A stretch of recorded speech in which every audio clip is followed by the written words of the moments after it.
உங்களை யாவரையும் இயேசு கிறிஸ்துவின் நாமத்தால வாழ்த்துதல் சொல்லுகிறோம். கர்த்தர் தாமே உங்களை யாவரையும் கர்த்தர் ஆசீர்வதிக்கிறவரா இருக்கா. இந்த வேளையில கூட நம்ம சில நிமிடங்கள் கண்களை மூடி நம்ம செபிக்கலாம். தேவனுடைய வார்த்தைகளும் தேவனுடைய வெளிச்சங்களும் நம்மளுக்கு காண்பிக்கும்படியாக, தேவனுடைய வார்த்தைகள் தியானிக்கும்படியாக ஆண்டுடைய சமூகத்துல இப்போது நம்ம கண்களை மூடி நம்ம செபிக்கலாம். அப்பா, நீங்க எங்களோடு கூட இடைப்படுங்க தேவனே, இடைப்படுங்க தகப்பனே.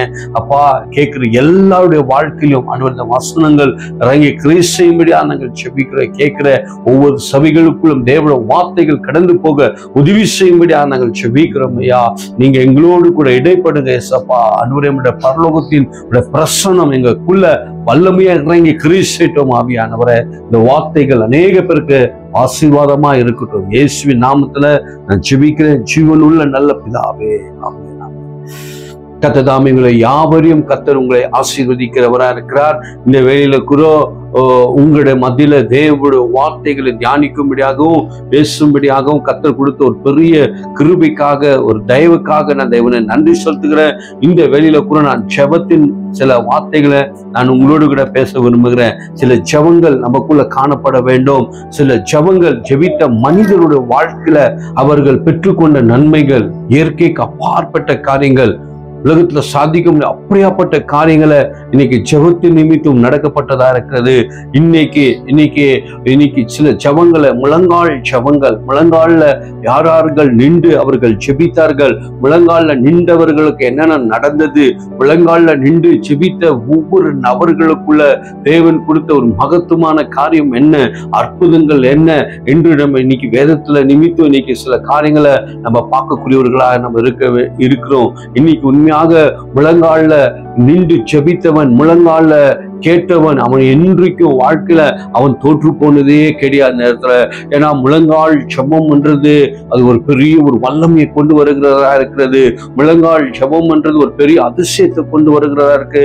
முழங்கால் ஜெபம் இயற்கைக்கு அப்பாற்பட்ட காரியங்களை செய்யக்கூடியதா இருக்கிறது.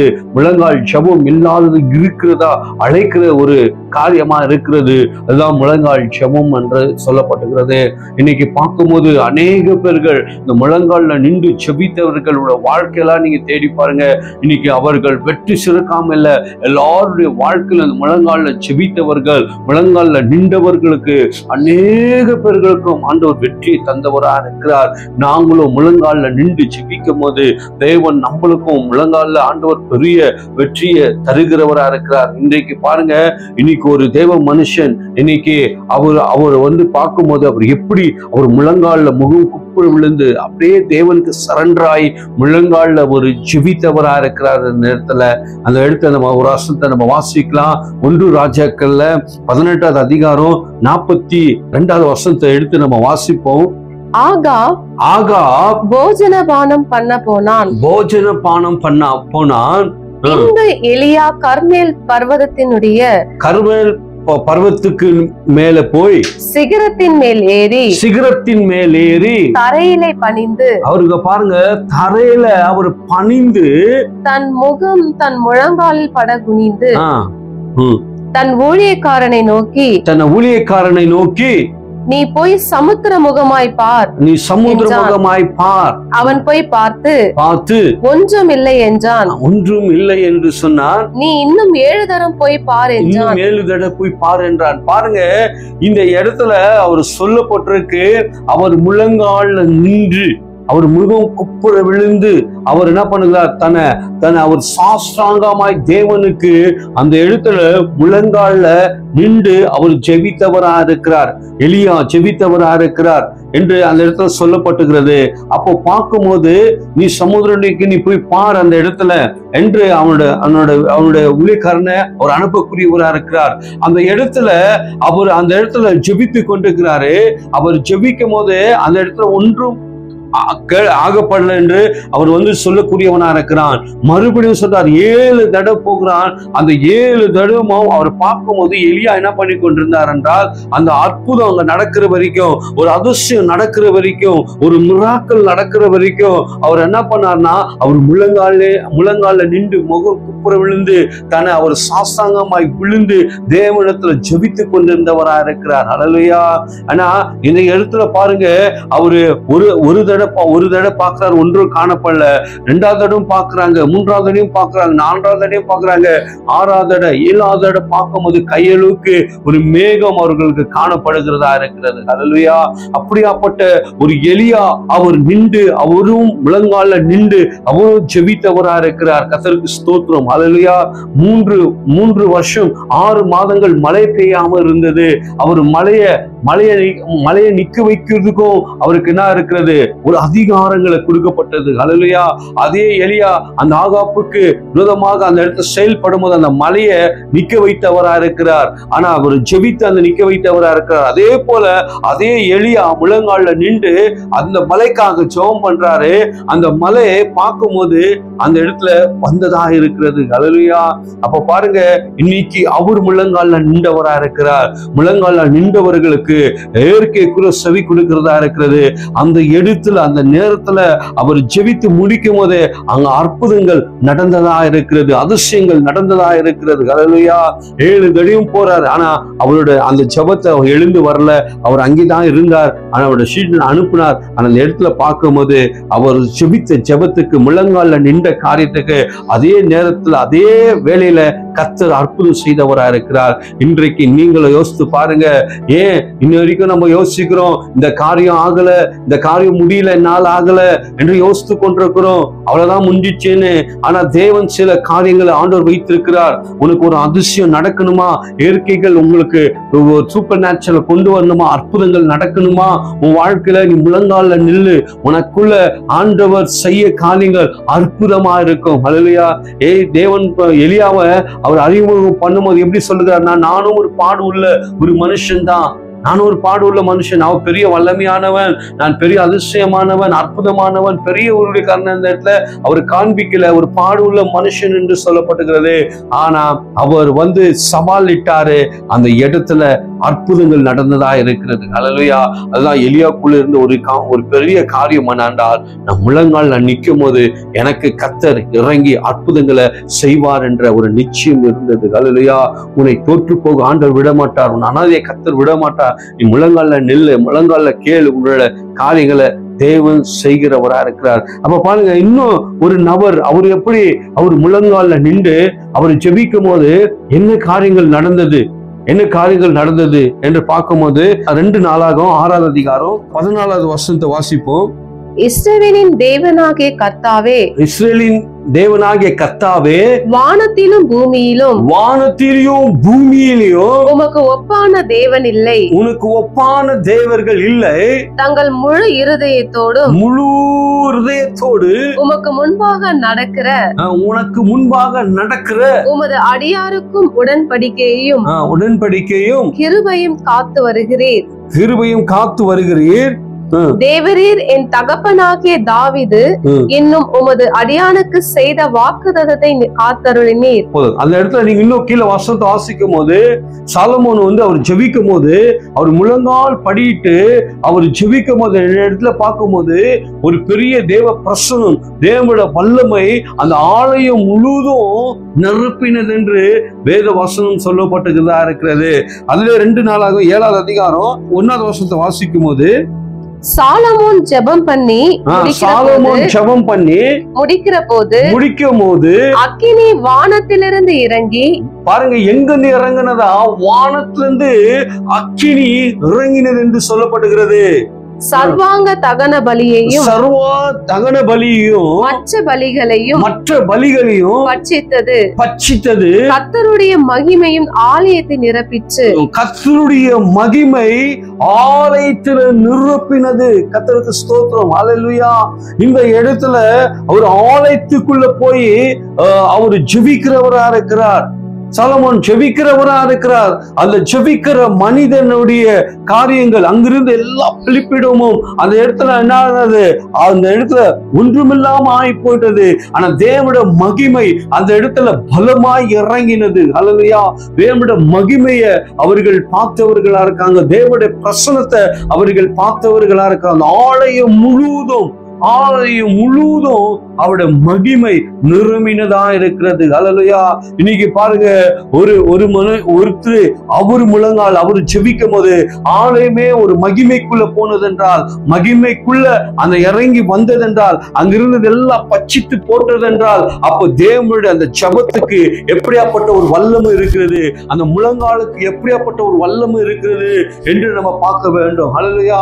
இன்னைக்கு நம்ம யோசிக்கலாம், அன்னைக்கு சாலமோன் மூலியமா தான் நடந்தது என்று நினைக்கலாம். ஆனா உங்கள் நிமித்தம் கூட நடக்கும். எப்படி நடக்கும் என்றால் ஜெபத்துல நடக்கும். நீ முழங்கால நிற்கும் போது உன் நிமித்தம் கூட அற்புதங்கள் அடையாளங்கள் நடக்கக்கூடியதா இருக்கிறது. கர்த்தருக்கு ஸ்தோத்திரம். ஹல்லேலூயா. கர்த்தருக்கு ஸ்தோத்திரம். தேவனுடைய நாமம் மகிமைப்படுவதாக. அந்த இடத்துல அக்கினி வந்தது என்று தேவனுடைய வசனம் சொல்லப்பட்டிருக்கிறது. அந்த இடத்துல அவர் ஜெபிக்கும் போது அக்கினி வந்தது. ஒரு வாட்டி எலியா போய் அந்த பர்வதத்துக்கு மேல போய் ஜெபிக்கும் போது அந்த இடத்துல பார்க்கும்போது அந்த இடத்துல ஒரு பெரிய அக்கினி எலியா ஜெபிக்கும் போது வந்தது. அதே போல சாலமோன் இங்க ஜெபிக்கிறாரு, அந்த ஆலயத்துல ஒரு பெரிய அக்கினி வந்தது, அந்த இடத்துல வந்தது என்று சொல்லப்பட்டுகிறது. ஹல்லேலூயா. இன்னைக்கு நம்முடைய ஜெபங்களுக்குள்ள ஒரு வல்லமை காணப்பட வேண்டும். நம்முடைய முழங்கால்ல ஒரு வல்லமைகள் காணப்பட வேண்டும். இன்னைக்கு நம்ம ஜெபிக்கிற ஊழியங்கள்ல எல்லா ஒரு அற்புதங்கள் நடக்கணும். சபைகளுக்குள்ள இன்னைக்கு ஒரு எழுப்புதல் வர வேண்டும். சபைகளுக்குள்ள இன்னைக்கு நம்ம போற ஊழியங்களுக்குள்ள ஒரு எழுப்புதல் வர வேண்டும். இன்னைக்கு அப்படியாக நடக்கக்கூடிய காரியம் நம்ம ஜெபித்து போகும்போது, முழங்கால நின்று ஜெபித்து போகும்போது உண்மையா அற்புதங்கள் நடக்கக்கூடியதா இருக்கிறது. அற்புதங்கள் நடக்கக்கூடியதா இருக்கிறது. கர்த்தருக்கு ஸ்தோத்திரம். ஹல்லேலூயா.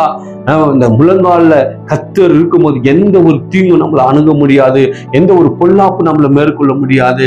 இன்னைக்கு பார்க்கும்போது நான் ஒரு காரியத்தை நான் பார்க்கும்போது, சாது சுந்தர் சிங் என்ற ஒரு டிபேக் பகுதியிலா ஒரு நல்ல ஊழியர் செய்த ஒரு அப்போஸ்தலர், ஒரு தேவ மனுஷன், அவரு ஒரு நாள் ஒரு காட்டு வழியாக அவரு கடந்து போய் கொண்டிருந்தாராம். அவரும் அவரோட சீடரும் கடந்து போய் கொண்டிருக்கும் போது அந்த இடத்துல நடந்த காரியம் என்னென்றால், அந்த சீஷர்ட்ட சொன்னாரா, கொஞ்ச நேரம் நம்ம இங்க முழங்கால் ஜெபித்துட்டு நம்ம போகலாம் என்று அவர் சொன்னாராம். அதே போல என்ன பண்ணாங்களா, இவங்க 2 பேரும் முழங்கால நின்று 2 பேரும் ஜெபித்து கொண்டிருக்கிறாங்களாம்.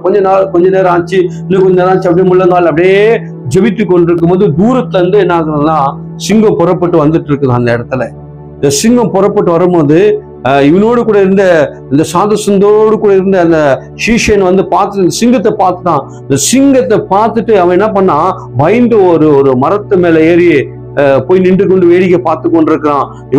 அவரோ முழங்கால நின்று அந்த இடத்துல தேவனோடு கூட அந்த கனெக்ட் வைத்து தேவனோடு கூட அவர் ஜெபிக்கிறவரா அந்த இடத்துல காணப்பட்டு கொண்டிருக்கிறார். தேவனுக்கும் அவருக்கும் அந்த ரிலேஷன்ஷிப்குள்ள போய் கொண்டிருக்கிறார். முழங்கால நின்று கொண்டிருக்கிறார். இப்போ இவன் நினைக்கிறான், கூட வந்தவன் நினைக்கிறான், ஐயாவோட வேலை முடிஞ்சிச்சு, என்னையோடையோ நீங்க சிங்கம் அடித்து போடும், அவ்வளவுதான், இனியோட அவரை பாக்குறது நம்ம லாஸ்ட்னு இப்படி அவனுக்குள்ள நினைத்து கொண்டு அவன் புலம்பிக் கொண்டிருக்கிறான். இன்னும் சிங்கம் வந்து கொண்டே இருக்குது, இன்னும் பக்கத்துல வந்து கொண்டே இருக்கு. அந்த இடத்துல பார்க்கும் போது அவன் நினைக்கிறான், ஐயோ நம்முடைய ஊழியக்காரர் அவ்வளவுதான், நீயோட அவர் போயிடுவாரு, சிங்கத்துக்கு எதனா ஒரு ஆயிடும் என்று நினைத்து கொண்டிருக்கார். ஆனா அவர் எதுக்கும் அசையாம அப்படியே முழங்கால நின்று தேவனோடு கூட அந்த ஜெபித்து கொண்டிருக்கும் போது அந்த சிங்கம் இவரை பார்த்து அப்படி விலகி போனது என்று சொல்லப்பட்டிருக்கிறது. இன்னைக்கு அவரோட பத்தியெல்லாம் நம்ம பார்க்கும்போது உண்மையா நடந்த ஒரு காரியமாக காணப்படுகிறது. அப்படியே விட்டு அவர் விலகி போனது. அப்போ இன்னைக்கு நம்ம முழங்கால நிற்கும் போது நம்மளுக்கு எது ஒன்றும் தெரியாது, தேவன் ஒருவரே தெரியக்கூடியவரா இருக்கிறார். நான் சவாலிட்டு சொல்ல முடியும், நீ முழங்கால நிற்கும் போது அநேக சிங்கங்கள் உன்னை தாக்க வரலாம், அநேக உலகத்தின் காரியங்கள் உன்னை தாக்க வரலாம், உலகத்தின் கவலைகள் உன்னை தாக்க வரலாம், உலகத்தின் பாவங்கள் உன்னை தாக்க வரலாம், சத்ரு உன்னை தாக்க வரலாம். ஆனா நீ முழங்கால நிற்கும் போது இவர்கள் எல்லாம் தேவன் ஒன்றுமில்லாம செய்து போடுகிற தேவன் நம்மளோடு கூட இருக்கிறார். கர்த்தருக்கு ஸ்தோத்திரம். ஹல்லேலூயா. இன்னைக்கு இந்த ஜெபத்துல காணப்படுகிறவர்களா நம்ம இருக்க வேண்டும், ஜெபத்துல திரித்திருக்கிறவர்களா நம்ம காணப்பட வேண்டும். கர்த்தருக்கு ஸ்தோத்திரம். தேவனுடைய நாமம் மகிமைப்படுவதாக இந்த இடத்துல. ஹல்லேலூயா. அப்ப முழங்கால நிற்கிறவனுக்கு அது எது ஒன்று சவாலா நின்றாலும் அது தோற்று போக வைக்கிற தேவன் நம்மளோடு இருக்கார். ஜெபத்தை நிமித்தம் ஆகாத காரியம் ஒன்றுமே கிடையாது. ஜெபத்தை நிமித்தம் எல்லாமே நடக்கக்கூடிய காரியமா இருக்கு. இன்னொரு வசனத்தை எடுத்து வாசிப்போம். இந்த இடத்துல பார்க்கும்போது இவருடைய ஜெபம் பாத்தீங்கன்னா, அந்த நாட்கள்ல யூதர்கள் எல்லாம் 3 வேளை கரெக்டாக அவர்கள் தவறாமல் ஜெபிக்கிறவர்களா இருந்தார்கள். அந்தி மந்தியானம் சந்தே அவர்கள் தாவி சொல்றார் ஜெபித்தவர்களா இருக்காங்க. அவர்கள் எல்லாம் பார்க்கும்போது முழங்கால நின்று ஜெபிப்பார்கள். அநேக காரியங்களை தேவனோடு கூட ஜெபிக்கிறவங்களா இருக்காங்க. அதுல பார்க்கும்போது எடுத்து வாசிப்போம். தானியேல் 6ஆம் அதிகாரம் 28வது வசனத்தை வாசிப்போம். தரியுவின் ராஜ்யபார காலத்திலும் பெர்சியனாகிய கோரேசுடைய ராஜ்யபார காலத்திலும் தானியேலின் காரியம் ஜெயமாயிருந்தது. தானியேலுடைய காரியம் ஜெயமாயிருந்தது. அதுல நீங்க 6:10 வாசித்து வரும்போது அவர் எருசலேமுக்கு முன்பாக போய் அவர் என்ன பண்ணாராம், முழங்கால நின்று அவர் தவறாம 3 வேளையும் ஜெபித்தார் என்று சொல்லப்பட்டுகிறது. அல்லேலூயா. அந்த தரியின் ராஜாக்கு முன்பாக அந்த இடத்துல அவர் முழங்கால நிற்கும் போது, அவர் ஜெபிக்கும் போது அவருக்கு ஆண்டவர் எல்லாமே தன்னை வாழ்க்கையில வெற்றியை வர பண்ணாராம். யாருக்கு வெற்றியை வர பண்ணார் என்றால் தானியேலுக்கு வெற்றியை வர பண்ணார். ஹல்லேலூயா. அவர் மேல எத்தனையோ குற்றங்கள் வந்தது, எத்தனையோ நிந்தைகள் வந்தது, எத்தனையோ அவமானங்கள் அவர் வந்தது, எத்தனையோ அவர்களுக்கு விரோதமான நபர்கள் மனிதர்கள் எழும்பினார்கள் அவர் எப்படியாவது செய்ய வேண்டும் என்று. ஆனா இந்த இடத்துல தானியேலோடு கூட தேவன் இருந்தது. அவருடைய காரியமெல்லாம் தேவன் ஜெயமாய் வர பண்ணினாராம். கர்த்தருக்கு ஸ்தோத்திரம். ஜெயமாய் வர பண்ணினார். இன்னைக்கு எல்லா காரியங்களும் நம்மளுக்கு ஜெயமாய் கர்த்தர் வர பண்ணுகிறவரா இருக்கிறார். அதுக்கு ஒன்னே தேவை. என்ன தேவைனா, முழங்கால நில்லுங்க, முழங்கால ஜெபம் பண்ணுங்க, ஆண்டவர்ட்ட கேளுங்க. அப்பா, இன்னைக்கு எனக்கு வாழ்க்கையில எதெல்லாம் தோல்வியா இருக்கிறதப்பா, என்னால எழுந்துக்க முடியலப்பா ஆண்டவரே. என் பைனான்ஸ்ல ஆண்டவரே தோல்வியா இருக்கலாம், ஒருவேளை உங்களோட பிசினஸ் ஒரு தோல்வியா இருக்கலாம். உங்க வாழ்க்கையில என்னென்ன தேவைகளுக்காக நீங்க ஜெபித்து கொண்டிருக்கிறீங்களோ ஆண்டவர்ட்ட பார்த்து சொல்லுங்க. அப்பா, எனக்கு எல்லாமே ஜெயமாய் வர பண்ணுங்கப்பா. எனக்கு ஜெயம் கொடுக்கிற தேவன் என்னோடு கூட இருக்கிறீங்க, வெற்றி கொடுக்கிற தேவன் என்னோடு கூட இருக்கிறீங்க அப்பா, உங்களை நான் விசுவாசிக்கிறேன். ஒருவேளை தேவைகளுக்காக நீங்க ஜெபித்து கொண்டிருக்கலாம், ஒருவேளை எல்லாம் உங்களுடைய டோர்கள் அடைக்கப்பட்டிருக்கலாம். ஆனா இன்னைக்கு நான் சொல்லுகிற இயேசுவின் நாமத்தினால உங்களுக்கு ஜெயங்கள் கர்த்தர் வர பண்ணுகிறவரா இருக்கிறார். உங்களுக்கு எல்லாமே விரோதமா எழும்பி இருக்கலாம், ஆனா நீங்க கவலைப்படாதீங்க.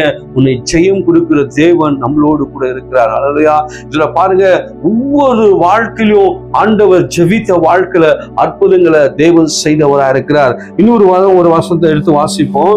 இங்க புதிய ஏற்பாடுக்குள்ள நம்ம வரும்போது அப்போஸ்தலர் 9ஆவது அதிகாரம் 40வது வசனத்தை நம்ம வாசிக்கும் போது, இங்க பேதுரு என்ன செய்கிறார்? பேதுரு என்ன செய்கிறார்? அவருடைய ஜெபங்களை பாருங்க, அவருடைய காரியங்களை பாருங்க. பேதுரு எல்லாரையும் வெளியே போக செய்து முழங்கால் படியிட்டு ஜெபம் பண்ணி பிரேதத்தின் புறமாய் திரும்பி தபித்தாலே எழுந்திடு என்றாள். அப்பொழுது அவள் தன் கண்களை திறந்து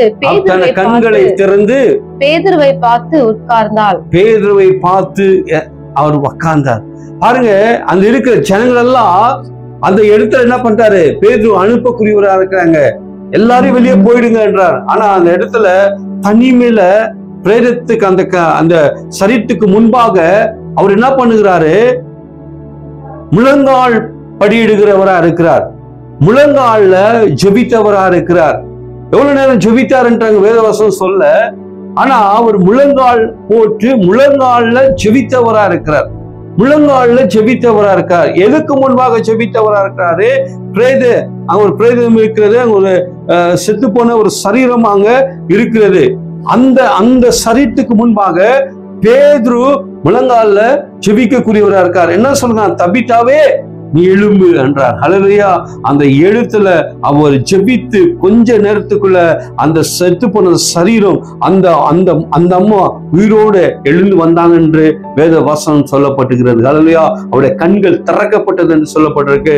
இந்த அம்மாவுடைய குணங்கள் என்ன பார்க்கலாம்? அநேக தான தர்மங்கள், அநேக நல்ல காரியங்களை அவங்க செய்து இருந்தாங்க. உலகத்துல அவங்க இருந்து நல்ல ஒரு காரியங்களை அவங்க செயல்பட்டாங்க என்று வேதம் சொல்லப்பட்டுகிறது.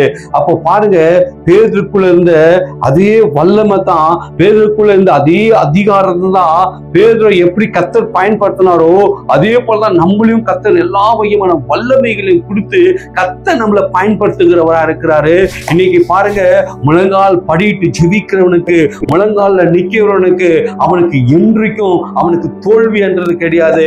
அது மரித்து போன சரீரமா இருக்கலாம், இல்ல அவனோட வாழ்க்கையில ஒன்றுவேளை எந்த ஒரு அறிகுறியும் இல்லாம இருக்கலாம், இது ஆகாது என்ற ஒரு அறிகுறியத்தில் இருக்கலாம். ஆனா தேவனுடைய சமூகத்துல நாங்கள் முழங்கால்ல நிற்கும் போது பிரியமானவர்களே, உங்களுக்குள்ள தேவன் அற்புதங்களை தேவன் செய்கிறவரா இருக்கிறார், அதிசயங்களை தேவன் செய்கிறவரா இருக்கிறார். எவ்வளவு ஒரு நல்ல தேவன். ஹல்லேலூயா. இதுக்கு வந்து அந்த இடத்துல வந்து பேதுரு ஏதோ கையை வைத்தோ அப்படி ஒன்று அந்த இடத்துல செய்யல. அவர் முழங்கால் படியிட்டார், தேவனை நோக்கி பார்த்தார். அந்த இடத்துல அந்த நேரத்துல செத்து போன சரீரம், அந்த சரீரம் உயிர்ப்பிட்டது என்று சொல்லப்பட்டிருக்கிறது. ஹல்லேலூயா. அப்ப முழங்கால்ல ஜெபத்துல எவ்வளவு ஒரு வல்லமை என்றது இருக்கிறது என்று நான் உங்களோடு கூட சொல்ல விரும்புகிறேன். ஹல்லேலூயா. அப்போ கர்த்தருடைய பரிசுத்த நாமம் மகிமைப்படுவதாக. கடைசியா இன்னொருத்தர் நம்ம முழங்கால்ல நின்றவரை நம்ம பார்க்கிறோம். அதுல அப்போஸ்தலர் 7வது அதிகாரம் 60வது வசனத்தை வாசிப்போம். அவனோ முழங்கால் படியிட்டு ஆண்டவரே, இவர்கள் மேல் இந்த பாவத்தை சுமக்காதீங்க என்று மிகுந்த சத்தமிட்டு சொன்னான். இப்படி சொல்லி அவன் நித்திரை அடைந்தான். இவர் பார்க்கும்போது நல்ல ஒரு ஊழியம் செய்தவரா இருக்கிறார். தன்னுடைய வாழ்க்கையில தேவனுக்காக அர்ப்பணித்து தேவனுக்காக ஊழியம் செய்வான் என்ற ஒரு நம்ம வாசிக்கிற விதத்துல அவருடைய வாழ்க்கையில பார்க்கும்போது முகமெல்லாம் ரத்தம் வருகிறது. அவர் முழங்கால நின்று கொண்டிருக்கிறார்கள். இந்த குற்றவாளி அவர்கள் மேல சுமக்காதீங்கன்னு சொல்லி அந்த இடத்துல மரணம் போகிற நேரத்துல கூட அவர் முழங்கால நின்று அவர்கள் சொல்ற அந்த குற்றம் அவர்கள் மேல போகாதபடிக்கு அந்த இடத்துல ஒரு காரியத்தை ஜெபிக்கிறவரா இருக்கிறார். அந்த இடத்துல சொல்லக்கூடியவரா இருக்கிறார். அந்த இடத்துல பார்க்கும்போது அப்படி சொல்லி தன் ஆவியை அவர் விட்டவரா இருக்கிறார். ஹல்லேலூயா. இன்னைக்கு எப்படியாப்பட்ட காரியம் பாருங்க. இன்னைக்கு ஒருவேளை அப்படி அவர் அந்த இடத்துல சொல்ல விட்டால் ஆண்டவர் எல்லாரையும் அந்த இடத்துல நியாய தீர்ப்புக்கு ஆண்டவர் என்ன பண்ணிருப்பாரு, கொண்டு வந்துருவாரா இருக்கிறார். இல்ல அவருடைய காரியங்கள் அந்த முடிவுதான் இருக்கலாம். ஆனா அந்த இடத்துல கூட அவர் முழங்கால்ல அப்படி நின்று கொண்டிருக்கிறார். இன்னும் கொஞ்ச நேரத்துல மரணம் போகிறது, இன்னும் கொஞ்ச நேரத்துல மரணம் அவரை பிரிந்து போகக்கூடியதா இருக்கு. முகமெல்லாம் ரத்தம் கல்ல அடித்து அவருடைய உடம்பெல்லாம் காயப்பட்டு அந்த இடத்துல கூட அவர் ஒரு அருமையான ஒரு காரியத்தை சேவான் சொல்லக்கூடிய காரியம் இருக்கு. இந்த குற்றவாளி இவர்கள் மேல் போகாதபடிக்கு இவர்களை என்ன பண்ணுங்க நீங்க என்று சொல்லப்பட்ட காரியமா அந்த இடத்துல காணப்படுகிறதா இருக்கிறது. ஹல்லேலூயா. இன்னைக்கு பாருங்க, இன்னைக்கு எலியா அவரு முழங்கால்ல நின்று அதிசயங்களும் இயற்கைக்கும் சவாலிட்டு ஜெபித்தவரா இருக்கிறார். எலியா ஜெபித்தார், அற்புதங்கள் நடந்தது. ஆண்டவர் அக்கினியை வர வைத்தார். இந்த மலைகளை ஆண்டவர் 3 வருஷம் 6 மாதம் மழை பெய்யாம இருந்துச்சு. தேவன் அதிசயங்களை செய்தவர் இருக்கார். எலியாவுடைய ஜெபத்துல நடந்ததாக காணப்படுகிறது. ஹல்லேலூயா. சாலமோன் ஜெபித்தார். ஆலயம் முழுவதும் மேகங்கள் கடந்து வந்தது. ஆலயம் முழுவதும் அற்புதங்கள் அதிசயங்கள் நடந்ததா இருக்கிறது.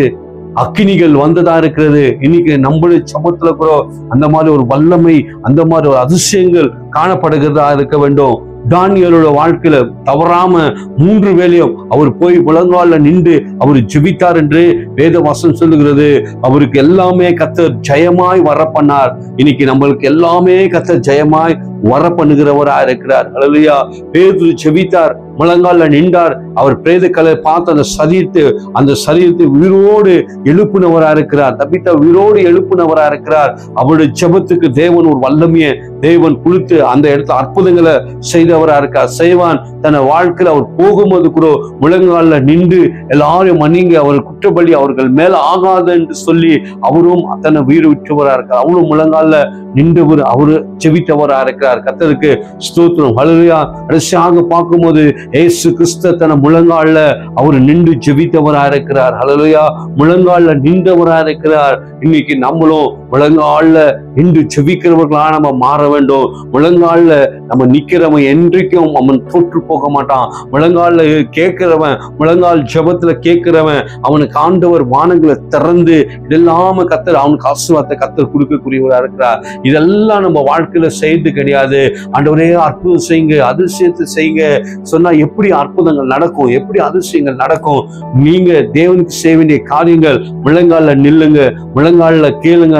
ஆண்டவர் வந்து உங்களுக்கு அற்புதங்களை செய்யக்கூடியவரா இருக்கிறார். கர்த்தருக்கு ஸ்தோத்திரம். ஹல்லேலூயா, ஹல்லேலூயா. அதே போல நம்முடைய ஜெபங்கள்ல கூட நம்ம முழங்கால அதிகமாக பயன்படுத்துகிறவரா இருக்க வேண்டும். அதிகமாக நம்ம செய்கிறவர்களா நம்ம இருக்க வேண்டும். எனக்கு தெரிஞ்சு என்னை வளர்த்துவிட்ட ஒரு ஆவிக்குரிய தகப்பன், அவரும் நானும் ஒரு இடத்துக்கு, ஒரு அறைக்குள்ள தினந்தோறும் ஒரு இடத்துக்கு நம்ம கடந்து போகும்.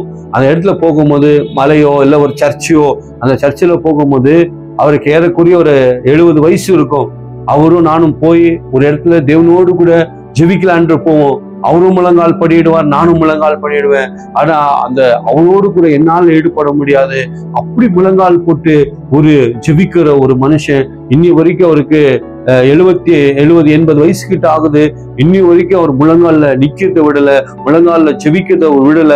இனி வரைக்கும் அவரோட சபைகள், அவருடைய குடும்பங்கள் இன்னி வரைக்கும் ஆசீர்வதிக்கப்பட்டதா இருக்கிறது. நானும் அவரு முழங்கால நிற்கும் போது எனக்கு ஒரு வந்து ஒரு 1/2 hour இல்ல 1 hour தான் முழங்கால, அவர் 3 hour 4 hour முழங்கால், 5 hour கூட அவர் முழங்கால நின்று ஜெபித்ததை நான் பார்த்திருக்கேன். இன்னைக்கு அவருடைய ஊழியர்களை பார்த்தீங்கன்னா தேவன் சூப்பர் நேச்சுரல் ஒரு பெரிய அற்புதத்துக்குள்ள கர்த்தர் கொண்டு போனவரா இருக்கிறார். அவர் நிமித்தம் அநேக விஷயங்கள்ல முழங்கால நான் கற்றுக்கொண்டவனா இருக்கேன். அதே போலதான் உங்களோடு கூட சொல்லுகிற, இன்னைக்கு நம்மளுடைய பிள்ளைகளாகட்டும், நம்மளுடைய குடும்பங்களாகட்டும், இன்னைக்கு முழங்கால ஜெபிக்கிறத கற்றுக் கொடுக்கணும். முழங்கால ஜெபித்து இன்னைக்கு காரியங்களை பெற்றுக்கொள்ளணும் என்ற காரியங்களை நம்ம ஈடுபடும் போது அந்த முழங்கால் ஜெபம் என்றைக்கும் தோற்று போகாது. அன்றைக்கு அந்த ஜெபம் வீணாக வரவே வராது. அது கர்த்தர் ஆசீர்வாதமாய் மாற்றக்கூடியவராக இருக்கார். கர்த்ததாமே இந்த வார்த்தைகள் எல்லாம் கர்த்தர் ஆசீர்வதிப்பாராக. கண்களை மூடி நம்ம ஜெபிக்கலாம். கர்த்தர் ஸ்தோத்திரம். இந்த வார்த்தைக்காக தேவனை நன்றி செலுத்துகிறோம், தேவனை நன்றி செலுத்துகிறோம், தேவனை நன்றி செலுத்துகிறோம். எப்படி அப்பா இன்னைக்கு வேதத்துல இருந்த ஆண்டவரே அவர்கள் எல்லாம் முழங்கால ஜெபித்தார், முழங்கால எப்படியெல்லாம் பெற்றுக்கொண்டார் என்று நாங்க பார்த்தோம். அப்பா எங்களுடைய முழங்காலம் ஒடுங்க வேண்டும். ஆண்டவரே எங்க முழங்கால நாங்க ஜெபித்தப்பா காரியங்களை பெற்றுக்கொள்ளவர்களாக இருக்க வேணும்ப்பா. எங்களுக்கு ஒரு புதிய அனுபவத்தை தாங்க டேடி. ஸ்தோத்திரம் டேடி, ஸ்தோத்திரம் டேடி. நீ கேட்கிற எல்லா குடும்பங்களையும் கர்த்தர் ஆசீர்வதிங்க. இயேசுவின் நாமத்தில் ஜெபிக்கிற பிதாவே, ஆமென்.